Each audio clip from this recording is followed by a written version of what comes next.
alltså skammen att gå tillbaka till skolan sen.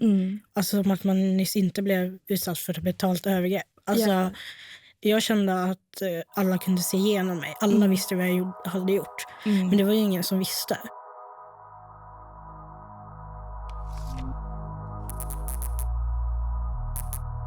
Jag heter Berenike och jag var 14 år den första gången som någon köpte sex av mig. Mitt namn är Amanda och jag var 15 år första gången någon köpte sex av mig.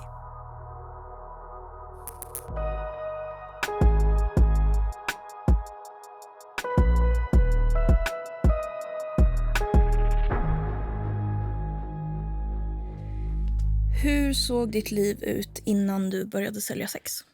Jag tycker egentligen inte om att använda begreppet sälja sex. Nej. För det är liksom...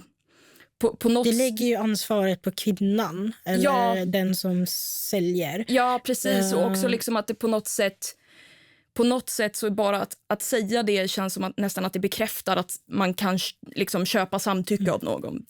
Men i vilket fall, det var nästan konstigt hur bra min familj såg ut. Alltså liksom, jag hade en bra relation till mitt syskon, till mina föräldrar. Och det var liksom inga problem där, men jag själv mådde väldigt psykiskt dåligt. Jag hade liksom goda förutsättningar eller vad man nu ska säga, men ändå mådde jag piss. Alltså jag började må liksom psykiskt dåligt när jag var kanske 11 eller någonting. Och det blev liksom bara värre och värre, eller vad man ska säga. Jag hade blivit liksom utsatt för så här grooming och sexuella övergrepp innan det började. Men det blev ju mycket värre efter det. Alltså, det var ju väldigt mycket bråkande hemma.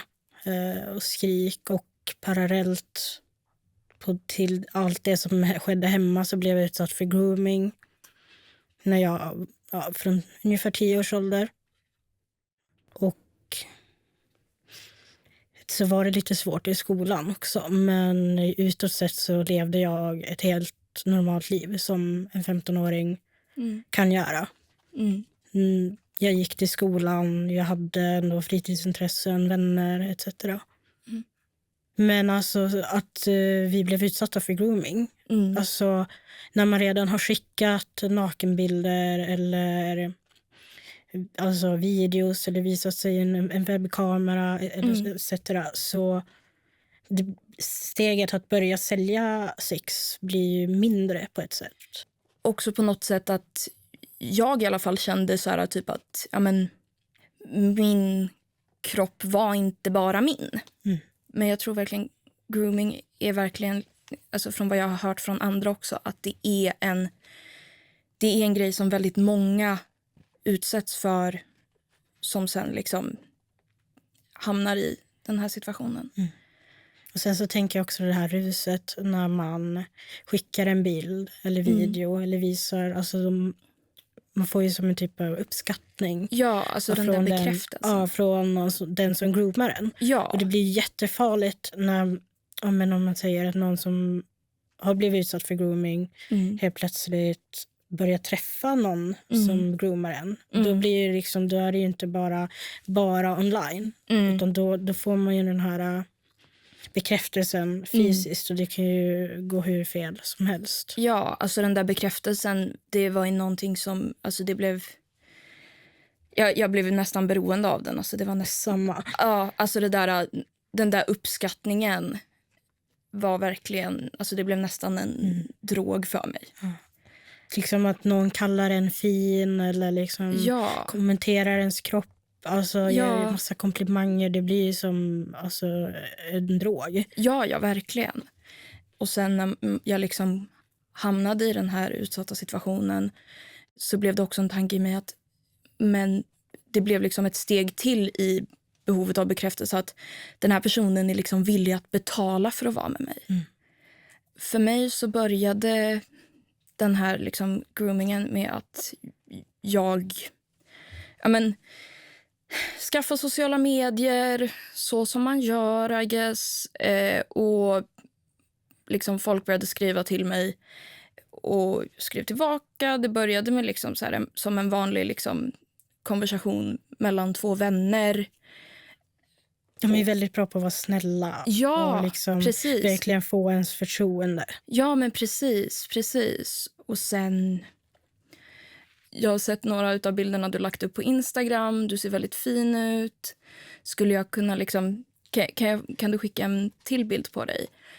Och sen gick det från det till en bild på din kropp utan kläder. Och så gick det liksom utför därifrån för min del. Hur var det för dig? Alltså jag var väldigt mycket ute på nätet som barn och tonåring. Jag spelade mycket spel och Xbox och så. Så jag har alltid liksom haft ett liv online. Och jag upplevde att det var lite svårt i skolan och kände mig utanför. Så det var ju mycket tid som spenderades just online. Och jag hade väldigt många internetvänner och så. Och det var egentligen av en slump som själva grooming-delen, eller slump, men det kom som att man testar, alltså jag tror jag var typ 10. Och började visa mig där i webbkameran för att det var någon som ville det. Alltså det resulterade liksom till så här, alltså cam-sidor och så. Jag liksom var ett barn. Det var hundratals som kollade på en och alltså man levde ju för den där bekräftelsen. Jo, för mig så var det väl mera liksom... Ja, men jag var lite udda. Jag kände inte att jag riktigt passade in någonstans. Jag hade inte fått min diagnos då, men jag hade liksom... Eller har autism. Och att det blev svårt för andra att förstå mig och det var svårt för mig att förstå andra. Så att jag hade liksom inte riktigt någon nära mig som jag kunde prata med. Och här kändes det som att men här är någon som försöker förstå, vill förstå och också förstår. Jag känner igen det där i och med att det var så mycket bråkande hemma. Att de som groomade en blev ju ens vänner. Alltså de gav en bekräftelse. De gav det man behövde. Som kanske inte mina föräldrar kunde. Alltså jag tror jag hade behövt främst föräldrar som kramade om mig. Så mycket de älskade mig. Mycket närhet, bekräftelse från dem. Kanske få prata med någon kurator i skolan. Mer tätt inpå. En stor del av liksom, alltså den tiden i kanske mellan- och högstadiet var att jag kände att jag inte hörde hemma någonstans. Och det i kombination med att liksom jag redan led av psykisk ohälsa gjorde väl att jag kanske var lite skörare än vad andra kanske hade varit. Men just det där att jag kände att jag inte riktigt hade en grupp jag tillhörde gjorde väl att när jag väl fick den här bekräftelsen som jag annars kanske hade fått utav liksom, om jag hade haft en vängrupp eller så som var liksom nära mig. Jag hade kanske kunnat få det av dem. Men eftersom jag inte gjorde det så fick jag den bekräftelsen utav de här männen. Alltså bilden av prostitution eller att sälja sex.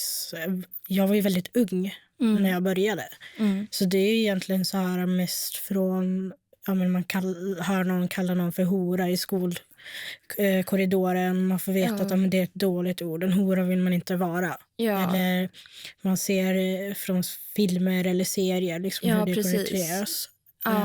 Och jag tänkte, men gud, alltså hur skulle man någonsin kunna göra sådär? Alltså det var liksom den synen jag hade på det då som 14-åring. Ja, och lite som du beskrev där med filmen, att liksom i så här filmer och media så såg man alltid hur liksom det var liksom någon som sålde liksom så här, man såg liksom någon som står i klackskor på gatan liksom. Berätta om första gången någon köpte sex av dig. Jag, 14 bast, går ut på typ datingsidor. Och jag kan ju redan säga sådär att man såg att jag var 14. Så det var liksom, även om man påstod att man var 18 så ingen rimlig människa skulle gå på det. Då var det en person jag började prata med där. Han var väldigt liksom tydlig med att han ville ha sex med mig. Eller liksom ville göra sexuella saker med mig. Han var kanske 35 eller någonting. Så att jag var lite tveksam för det. Och han sa liksom att men, du kan få 500 spänn. Så att jag gick ifrån skolan på en håltimme. Mötte upp honom typ i en skog i närheten av skolan. Och det var första gången någon betalade för att jag skulle göra någonting. Vi har lite liknande berättelser där faktiskt. För jag blev också medlem på en dejtingsida. Den är ju väldigt känd för prostitution. Och jag chattade med ganska många där. Och det var väldigt oskyldigt till en början. Och sen så, det var ju 18-årsgräns. Men det kom ju alltid fram att man var 15. Ja, men när man är så ung så liksom, det syns ju att man inte är vuxen. Gud, ja. Och då så fick jag ett meddelande i min inkorg från en man. Jag tror han var 41 år då. Och det som fångade min uppmärksamhet var att vi bodde i samma lilla stad. Och jag tänkte, den här staden som är så liten. Vad spännande typ. Så vi började ju skriva. Och där, alltså det är väldigt många meddelanden av sexuell karaktär. Och han bara, men ska vi inte ses? Och jag minns till och med, jag tänker bara, men varför ska jag träffa dig? Du är liksom en gammal gubbe. Alltså, ja. Men då när frågan om betalning kom upp. Då var det någonting i mig som bara, men okej, jag träffar honom då. Det här är bara en engångsgrej liksom. Ja. Så vi sågs på min lunchrast tror jag det var. Någon kilometer från min skola. På en parkering. Och det var första gången jag sålde sex. Ja, alltså det är ju nästan obehagligt hur liknande våra historier är varandra. Verkligen. I det här liksom smyger ifrån skolan. Liksom efter att ha pratat. Så fort man tvekar lite i konversationen så säger de att men du kan få betalt. Jag minns att jag satt i ett litet centrum utanför den där parkeringen. Och jag var så nervös. Alltså det var verkligen så, stegen kändes tunga. Jag blev yr. Jag kollade runt omkring mig. Och då så var det som att men för att jag vill inte att någon ska se mig träffa honom. Men när jag tänker egentligen tillbaka så tror jag att jag hade önskat att någon såg mig, någon vuxen som hade kunnat stoppa det där. Tänk om han bara låser bildörren och kör iväg och kidnappar mig. Vad händer då? Så här, men jag gjorde det ändå. Och det är så svårt att sätta ord på det där, varför man väljer att gå dit som 15-åring.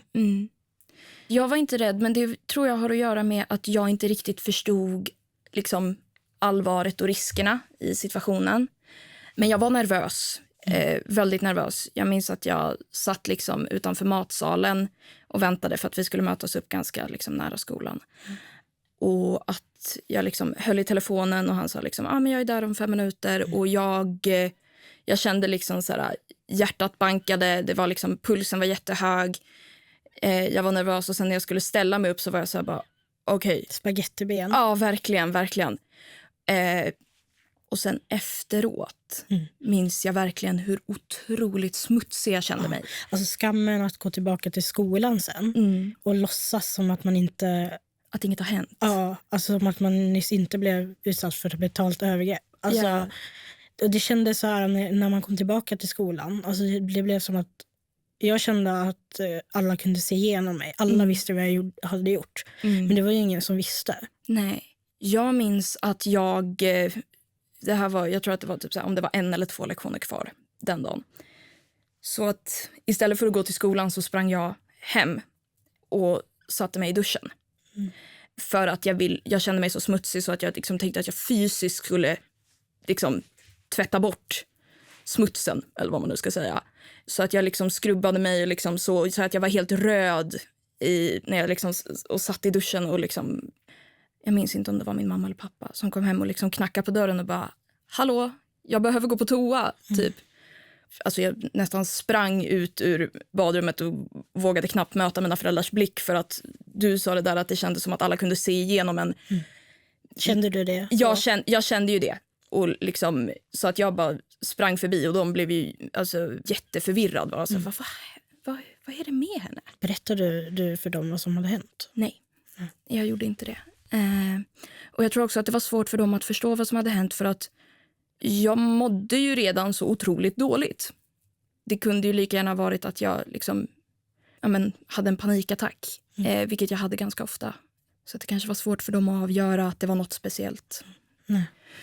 Alltså, min förövare började ju betala i cigaretter. Och att en 15-åring går runt med så mycket cigaretter, det är inte... Nej. Det hör ju kanske inte till det vanliga. Nej. Så jag tror att det var nog en av de första varningssignalerna. Jag tror också att det var det som började göra mina föräldrar misstänksamma. Och de frågade till och med, eller min mamma frågade till och med om jag hade sålt sex. Oj. Men jag sa nej, och sen så pratade vi aldrig mer om det.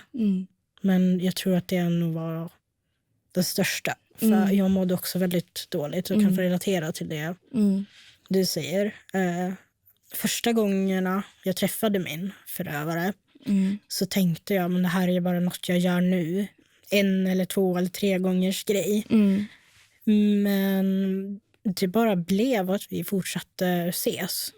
Och alltså ibland så var det flera dagar i rad, eller 1 gång i veckan, eller 2 gånger i månaden.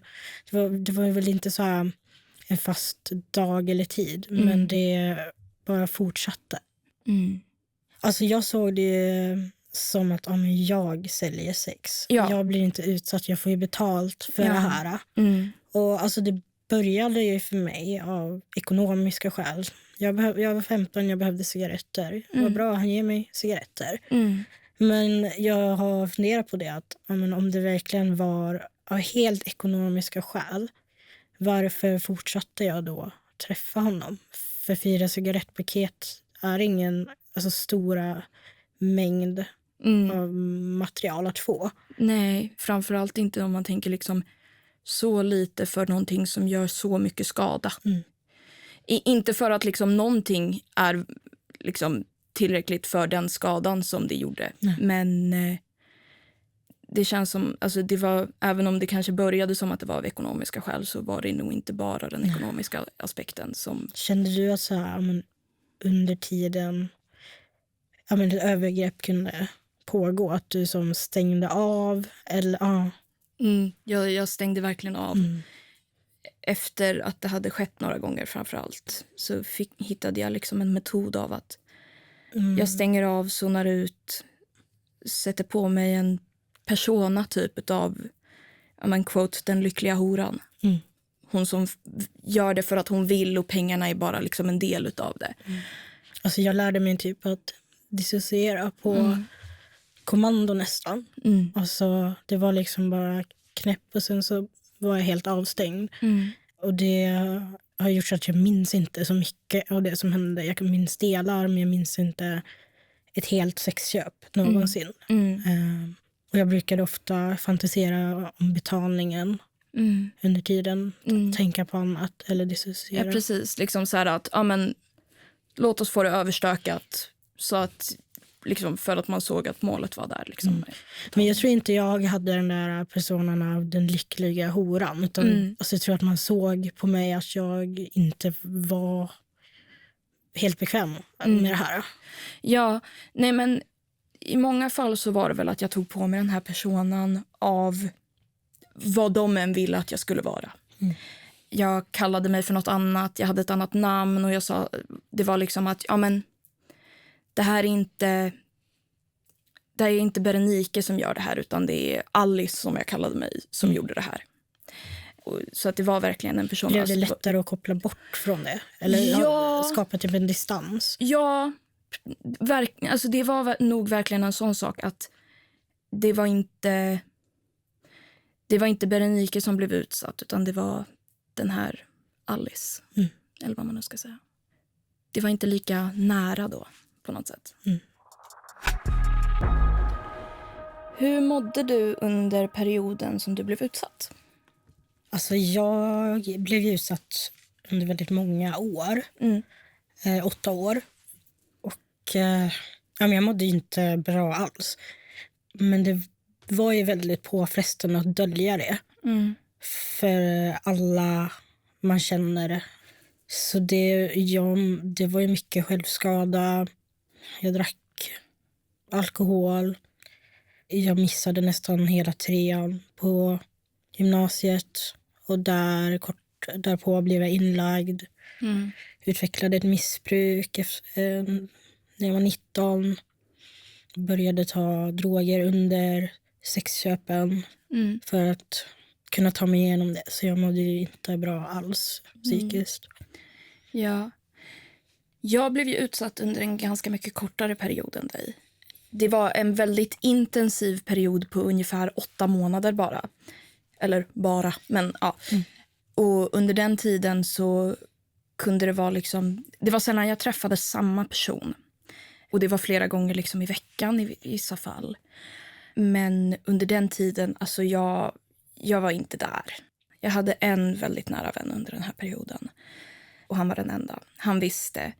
Jag döljde det för liksom föräldrar. Jag gick till BUP men sa ingenting till dem. Ja, samma här. Man pratade med skolkurator. Ja, precis. Och alla andra saker som hände i sitt liv. Ja, precis. Alla andra problem. Men den nämner man inte. Inte exploateringen. Nej, kan man inte nämna. Nej. Gud förbjuda. Alltså, nej, men...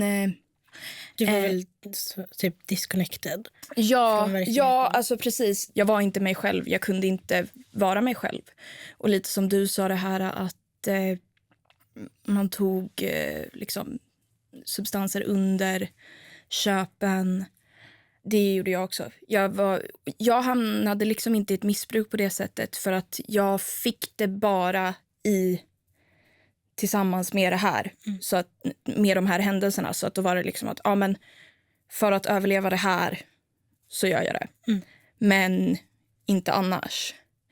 Och det var ju också liksom faror i det att det fanns ett tillfälle som jag visste inte vad, alltså jag har blivit drogad av några av dem och det var ett tillfälle där jag blev mer eller mindre förälskad i torsken. Så att jag gav tillbaka pengarna. Så att jag hade liksom gått igenom det här bara för att få pengarna. Och sen sa jag att nej men det är fine. Du kan få dem. Och efteråt så ångrade jag ju mig. Så fort trippen var över, jag bara ångrade mig så jävla mycket. Men jag var inte där. Alltså för mig blev det ju också som en ond cirkel. Jag tar droger under sexköpen. Sen efter sexköpen måste jag ta droger för att hantera att jag säljer sex. Och sen så bara fortsätter det sådär. Det var väldigt svårt att ta sig ur den. Ja, men det kan jag tänka mig. Men jag var ju liksom, det var ju också det att jag var jag blev inlagd på BUP-akuten under den här perioden vid 2 tillfällen. Och det var ju liksom tillfällen då de skrev till mig och bara hej, vill du ses? Och jag var liksom så här, jag är inlagd på psyk. Same. Jag är inlagd på psyk och de bara så här, men jag kan komma dit på min lunchrast. Jag bara ja, så man blir så här upphämtad på parkeringen. Ja, för det skedde ju aldrig för att jag hade alltid liksom en förälder där med mig. Och annars så var det ju personal så att jag hade liksom inte kunnat även om jag hade tänkt göra det. Men bara liksom den frågan gjorde mig ställd. Verkligen så här bara, va? Alltså de är ju väldigt egoistiska. Nu kommer jag säga männen. För en majoritet av är män som köper sex. För jag minns när jag började bli inlagd där i gymnasiet. Så sa jag det till min torskförövare. Jag är inlagd. Ja, men jag kan hämta dig på parkeringen. Och sen så här bara, fast det kanske inte är så bra att vi ses. Säger han då i samma andetag. Ja, men alltså också så här att jag vet ärligt talat inte vad som är värst. De som gör det så tydligt att de ger blanka fan i hur du mår. Eller de som har den här fake-sympatin. Typ så här, men det är bättre att du träffar mig än att du träffar någon annan som är våldsam. Eller om det är mer den här att, okej, du är på psyk men jag kan ju hämta upp dig. Och jag vet ärligt talat inte vilken som är värst. För att den där fake-sympatin är också så äcklig. Den är ju väldigt skadlig. Den är ju verkligen det. Nu hade jag samma förövare under de här 8 åren. Främst tills han utsatte mig för koppleri. När jag var 21-22. Alltså han letade kunder till mig typ. En liten typ trafficking. Ja, det var verkligen den här... Jag vet att du har det svårt med ekonomin så jag skulle så gärna vilja hjälpa dig med den. Jag kan leta kunder åt dig. Och liksom, jag vill att du ska veta att du kan alltid skriva till mig om någonting händer och liksom gör någonting alltså är någon våldsam då kommer jag slå ihjäl dem typ. Så jag såg ju min förövare alltså som nästan som, jag ser det verkligen som kanske en skev pappa-dotter-relation som jag hade till honom. Jag trodde verkligen att han brydde sig om mig. Och han kunde ge mig instruktioner på vad jag skulle göra under sexköpen. Och liksom, jag var verkligen så här, men liksom få dem att gilla det. Få dem att liksom, låtsas som att du tycker om det. Även fast du inte gör det. Eller använd kondom. Stay safe, jag bryr mig om dig. Och så bryr de sig, de är ju blanka fan i det. För att annars hade de brytt sig så hade de ju inte tillåtit det. Nej. De jag träffade, de hade så... De hade så sjuka fantasier. Alltså jag menar, man är ju inte helt frisk om man utsätter någon för den här typen av övergrepp. Men det blev ännu tydligare att det här är äckliga jävlar. I liksom, jag menar, en av dem som berättade att men jag har en dotter i din ålder. Alltså jag vill ju spy i munnen på mig själv. Alltså min förövare kunde ju liksom sitta och visa bilder på sitt barn till mig. Jag bara, här är min liksom grabb och jag är så stolt över honom. Man bara, men gud, alltså vad håller du på med? Du har en hel familj och sen så köper du ett barn. Ja. Och det som jag tycker är så läskigt med det är att utifrån sett så är han en helt normal man. Han lever ett vanligt svenssonliv men liksom köper 15-åringar på sin fritid. Ja, nej men för det är någonting som jag kände att, för jag har hört att just det där med att visa upp bilder på sin familj, tydligen de ser det som ett sätt att avväpna en. För att liksom, men jag är en vanlig snubbe. Det är liksom, jag är inte konstig på något sätt. Man bara, jo, du är riktigt jävla konstig med tanke på vad du håller på med. Framförallt just det där med att jag har en dotter i din ålder var, fy fan.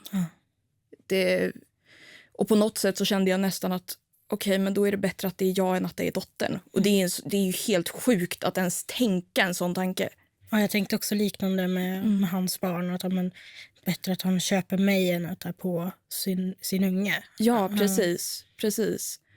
Och det är ju också helt sjukt att tänka att det här är illa.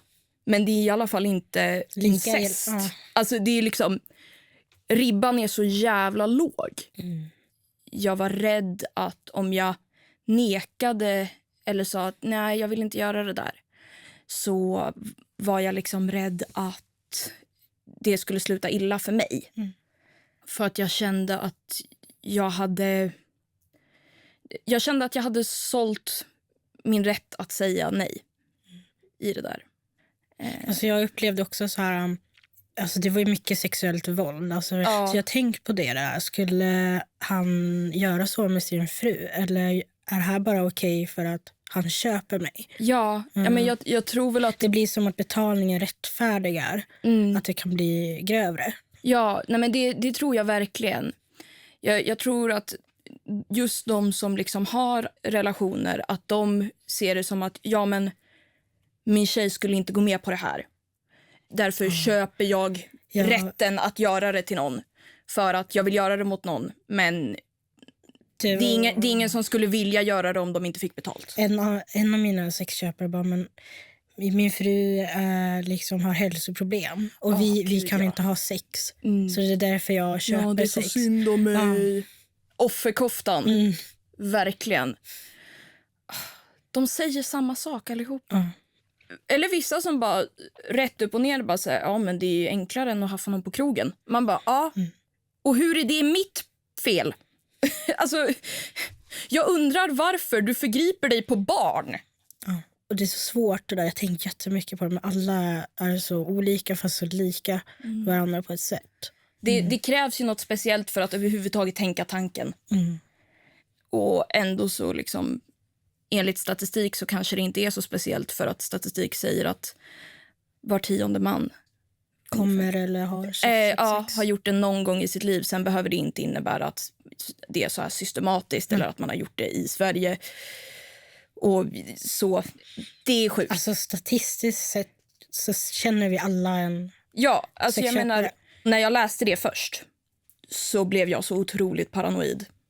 Alltså jag var så rädd för att jag hade träffat så många, och de var alla så olika. Alltså det var unga, det var gamla, det var rika, det var fattiga, det var singlar, det var gifta, det var liksom alltså vissa var missbrukare, andra var liksom hela och rena familjefäder. Alltså det var ju alla möjliga. Och det gjorde mig extra rädd, för att det blev en tydlig påminnelse om att det kan fan mig vara vem som helst som jag möter på gatan. Det är inte någon gammal incel eller jönke. Det kan verkligen vara vem som det är helst. väl liksom, jag tror väl att den bilden som många har är att det är liksom en gammal man, en incel eller någonting sjukt som händer typ på en svensexa. Det känns som att det är liksom de tre som folk ser om de tänker på någon som har liksom betalat för sånt här. Men när man själv är där så märker man att det är verkligen inte fallet. Efter några gånger så blev jag verkligen rädd. Framförallt också när om de har beskrivit i text vad de vill göra. För att det de beskriver är oftast bara en 10:e av det de kommer göra mot dig. Och det är verkligen den här betalningen som rättfärdigar. Precis. De rättfärdigar det i deras huvud. Att jag får våldta henne så att hon får ont. För hon får ju faktiskt betalt. Ja.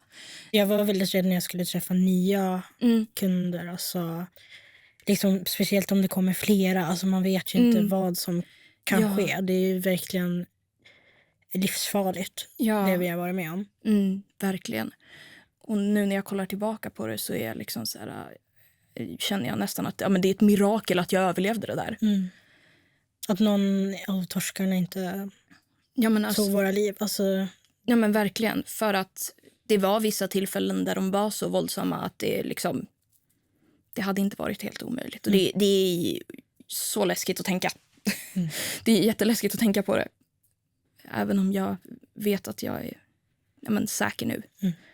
Jag har ju träffat folk som har sagt att men om det var så illa, varför fortsatte du? Men jag var så nerbruten. Jag trodde ju att det här var det enda jag var värd. Jag trodde att det enda värdet som jag hade var det som de här männen satte på mig. Om de var villiga att betala 2 lax, då var jag värd 2 lax. Inte mer, inte mindre. Så att det var ju verkligen... För att jag skulle ha något värde så behövde jag liksom få den bekräftelsen som jag fick av det här. Alltså, jag känner igen mig i det där med bekräftelsen. Och även om det skadade mig så kändes det bra. Men sen också det här att jag vågade inte berätta till någon. Alltså inte en endaste människa på 8 år. Och det känns så... Det var ju främst därför jag fortsatte. För jag vågade inte berätta. Det känns helt overkligt att jag sitter här idag och berättar. Jag tror mitt 15-16-åriga jag hade fått en panikattack av det. Men när man väl berättade för någon, det var en sån lättnad. Hur tog du dig ur det livet? Det var just att jag berättade. Jag sa ju det här att det var väldigt, alltså det var intensivt under 8 månader. Och efter det så var det den här nära vännen jag hade. Han gav mig ett ultimatum. Jag hatade honom för det just då. Men så här i efterhand är jag väldigt tacksam att det var liksom att jag kan inte se dig förstöras på det här sättet. Så antingen berättar du eller så berättar jag. Så Då så berättade jag det först till min psykolog på BUP som berättade för mina föräldrar.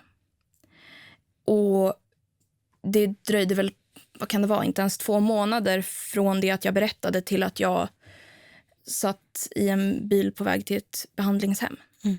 Mina föräldrar var liksom så här, men vi kan inte skydda dig. Det skydd jag behövde krävde i princip övervakning 24/7. Och jag menar, det var liksom tillfällen då min mamma eller pappa satt utanför skolan och väntade på mig. Vilka fina föräldrar du har. Ja, verkligen. Men liksom det var en väldigt hård insikt för dem också. Bara känslan att vi kan inte skydda vårt barn. Nej. Så att jag blev liksom fysiskt flyttad till en plats. Ja, men jag fick ett avstånd ifrån alla händelser. Och sen så var det väl efter att jag hade flyttat ner dit så skedde det igen vid 2 tillfällen, men då hade jag stöd runt mig så att jag inte föll tillbaka. Hur gick det för dig? Och när jag var 23 år så började jag som kom till insikt i och med mitt missbruk. Att om jag fortsätter att ta så här mycket droger eller träffa fler sexköpare eller umgås i de här kretsarna så kommer inte jag leva om ett år. Något av det kommer att ta mitt liv. Och det var ju främst drogerna också där som jag var väldigt orolig över. Jag hade ett väldigt allvarligt missbruk. Så jag tänker att jag måste flytta. Och inte bara till grannstaden utan över halva Sverige. Ja. Och då hade jag så tur att jag hade en moster och kusin. Så hon säger det att du får flytta till Stockholm. Och när jag väl kom till Stockholm så berättade jag inte om sexköpen. För jag tänkte bara gud, alltså tänk om de skickar tillbaka mig. Alltså det var så stor skam. Ja. Men efter några månader till slut där, efter att jag hade fått hjälp av min moster och kusin att bli drogfri och landat lite mer i det drogfria livet, så berättade jag allt i princip. Och de uppmanar mig att anmäla, vilket jag senare gör. För oss båda så var det lite det som behövdes. Den fysiska distansen för att sen kunna landa i en ny tillvaro. Jag hade nog fortfarande varit i det om jag hade bott kvar. Det är 100%. Det tror jag med. Ja. Det tror jag med. I och med att det pågick under så många år. Jag tror inte heller att jag hade klarat mig om jag hade stannat kvar. Jag hade liksom en syn framför mig att det är liksom så här, förr eller senare så kommer någon hitta mig drogad på en offentlig toalett och det är där jag kommer att dö. Jag var helt beredd på det. Samma. Men när jag berättade det så fick jag också någon vecka senare åka till polisen och liksom försöka berätta vad som hade hänt. Det gick ingenstans för att det fanns i princip inget bevis. Jag kunde inte namnen på dem. Historien var ganska spretig. Det sista tillfället så blev det en polisanmälning. Jag ringde mitt i natten till min pappa eller mamma i panik. Den ena pratade med mig, den andra ringde 112. Och sen kom polisen och hämtade upp mig, tog mig till sjukhuset. Och i och med det så startade polisen en undersökning. Där hade de faktiskt bevis och så till den grad att det gick till domstol och i slutändan så blev de 2 personerna dömda. Blev det som en upprättelse? Det blev det. Jag ville ha upprättelse, men vilket typ av straff de fick var inget som spelade roll. För att det de dömdes till var 1,5 år för oaktsam våldtäkt. Man bara valde det. Ja, men alltså bara så här, oj, jag råkade. Men det var ju det att jag ville inte att fler skulle bli utsatta av honom.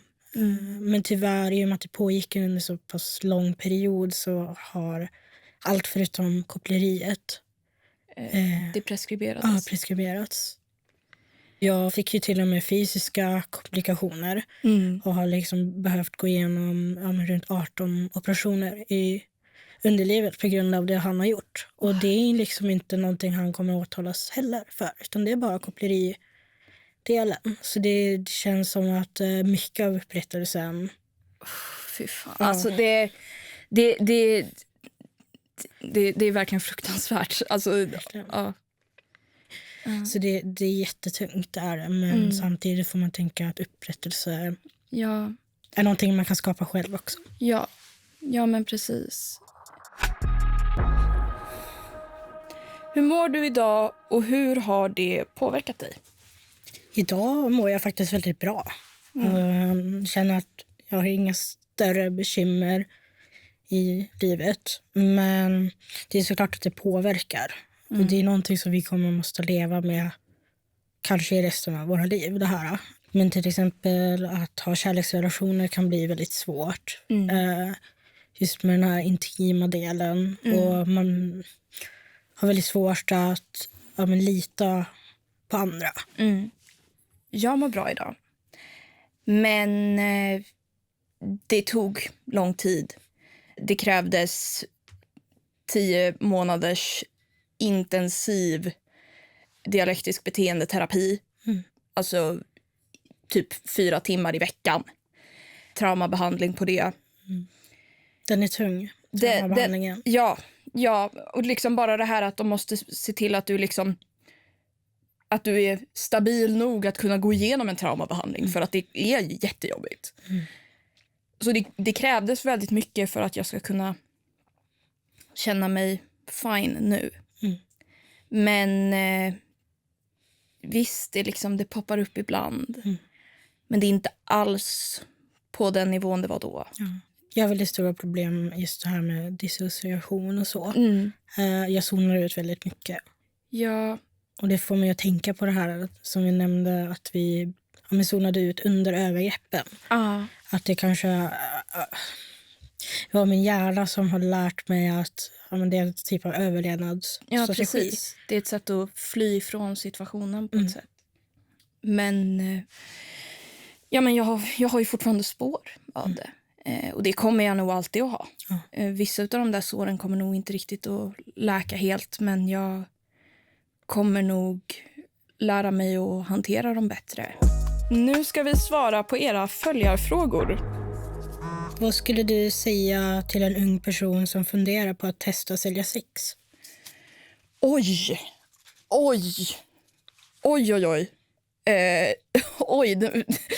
Jag vet inte riktigt vad jag ska säga där.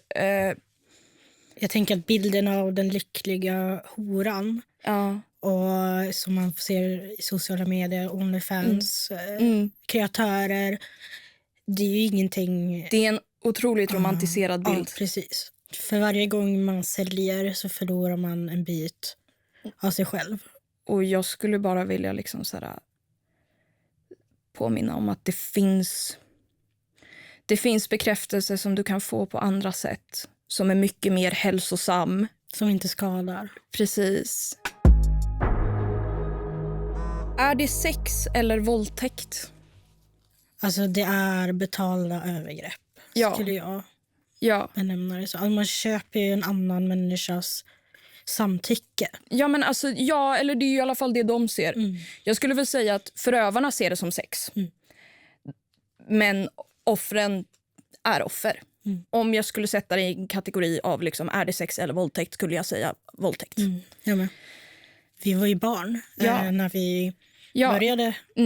Liksom blir det helt plötsligt okej att göra på min 18-årsdag. Ja, nej, men alltså för att majoriteten av tillfällena jag blev utsatt så var ju jag 14. Så att i mitt fall hade det ju inte varit kunnat beskrivas som sex i vilket fall. Men jag kan ju förstå varför folk tänker att det är sex, eftersom man oftast säger att sälja sex eller att köpa sex. För att om du skulle beskriva det på ett sätt som är mer kanske korrekt, så är det då är det ingen som fattar vad du säger. Jag blev utsatt för kommersiell sexuell exploatering. Och folk säger, ursäkta? vad fan var det där?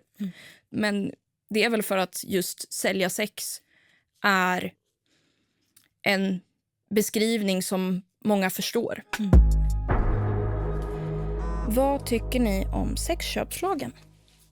Jag är för svenska sexköpslagen eller den nordiska modellen. Just för att det kriminaliserar att köpa sex. Men att sälja är inte olagligt. Ja, alltså det är ju liksom i de fallen där som vi pratar om så tycker jag ju också att det är liksom det sätter skulden där den hör hemma. För att jag kan också tänka mig hur många som inte skulle vilja polisanmäla om polisanmälan skulle innebära att man erkänner sig skyldig till ett brott själv. Jag tror att min skam hade varit betydligt större under de här 8 åren. Om det dessutom hade varit olagligt för mig. Precis. Alltså jag hade ju inte vågat berätta om jag visste att jag själv begick ett brott. Hur är din relation till sex idag? Ja, för mig så är det ju att en grej som var en konsekvens av det jag blev utsatt för var att jag liksom jag sexualiserade mig själv. Ja, men jag försökte i princip sätta mig ner och tänka, ja, men varför har jag sex? För att försöka komma på när är det hälsosamt, för att även om jag inte blev liksom fick någon betalning, så var det många gånger som liksom, när jag kollar tillbaka på det, att men det där gjorde ju jag nog inte för att jag ville, utan för att den andra personen ville. Ja, alltså jag känner igen mig i det där. Att, det var liksom svårt att veta vad var mina gränser. Ibland så lät man bara andra tämja på sina gränser. Alltså, för att det blev som en traumarespons på det man har varit med om. Ja, men precis. Men idag så kan jag ha sex och det är alltså, ja, men det finns vissa tillfällen där det liksom kan vara att jag får en flashback eller någonting, och då är det bara liksom att bokstavligt talat bara sätta mig upp, ta mig därifrån och bara, nej, förlåt, jag behöver liksom en paus. Numera känner jag mig bekväm med att också bara säga det rakt ut. Ja. Jag är också mer bekväm med att säga det. Jag hamnar ju ofta i dissociation när jag har sex. Än idag. Men jag har verkligen blivit... har börjat stå upp för mig själv typ. Lite mer. Bara innan jag ligger med någon kan jag liksom säga att... förvarna typ. Ja, jag har varit med om svåra saker. Och ibland kan jag zona ut. Så händer det så vill jag gärna att vi avbryter. Jag vill också tro att det finns bra och fina, snälla människor i världen också. Inte bara folk som skadar en. Det har ju varit någonting som har liksom varit det viktigaste för mig sen i efterhand. Att liksom påminna mig själv om att det finns bra människor också. Att jag beskrev lite det här rädslan med att gå ner för en gata och liksom tänka att men vem som helst av dem jag går förbi kan ha liksom betalat för övergrepp. Och jag tänker att numera försöker jag liksom tänka på att men 9 av 10 har inte det. Och då försöker jag liksom fylla min omgivning med de fina människorna. När jag började sälja så var det verkligen det här, oj, nu är jag 15 år och säljer sex. Hur hamnade jag där? Oj, liksom. Men att prata med andra och liksom höra andras erfarenheter har varit väldigt helande. För vi har så många likheter just med grooming och våra erfarenheter är ett väldigt bra exempel på hur det kan börja. Att bli exploaterad som barn. Nej, men det var någonting som jag verkligen lade märke till, att våra erfarenheter skiljer sig, men våra känslor är väldigt lika. Just det här att vi kopplade bort under tiden och så här, det är saker som bara någon annan som har varit i samma situation förstår, för det är så svårt att sätta ord på det. Ja, alltså ibland är det svårt att förklara för folk som inte förstår själva. Du är så stark. Och så glad att du tog dig ur det där och att du hade en fin familj och verkligen du har gjort det här jättebra. Jag vill ju bara säga att jag hoppas att du lyckas hitta känslan till upprättelse och att överleva 8 år utav allt det här med missbruk och liksom förutsättningar som inte har varit bäst, kan vi ju säga, minst sagt. Det är så otroligt starkt att lyckas ta sig ur det.